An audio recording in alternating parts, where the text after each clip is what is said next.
My Chicago Bears, yes, $55 million of cap space. Yes, I'm talking about Danny Trevathan, and if they can get their hands on Malik Jackson, he's also a free agent. He could be rolling that defensive line as well. That would be a huge signing for the Chicago Bears in free agency. We now talk about the Green Bay Packers. They've got about $25 million of cap space. I would think the tight end position needs to be addressed by Green Bay. Think of dynamic tight ends that they used to have, whether it was Mark Chmura, even Jermichael Finley that had to walk away from the game from a neck injury. That was a dynamic tight end and used to be a critical area of focus in the Green Bay Packers offense. And talk about the Minnesota Vikings. That's an 11-6 football team that they don't really dive into free agency. Granted, they paid big money to Wallace, but I think they're done with that. I think they like the core and nucleus of this team. The Detroit Lions. Think of the mandate from ownership. Martha Firestone Ford.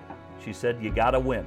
Second half of the season, you got to win. Well, Jim Caldwell did exactly that. Amir Abdullah finished fantastic. Second round pick out of Nebraska. I already mentioned Quadre Diggs. He played fantastic as a 6th round pick. And Laken Tomlinson on the offensive line. First rounder out of Duke. They need a couple of backup offensive linemen. That's fine. You can address that in the draft. May have to draft a receiver, depending on what Kelvin Johnson does, and certainly the linebacker spot in the D line that I just mentioned.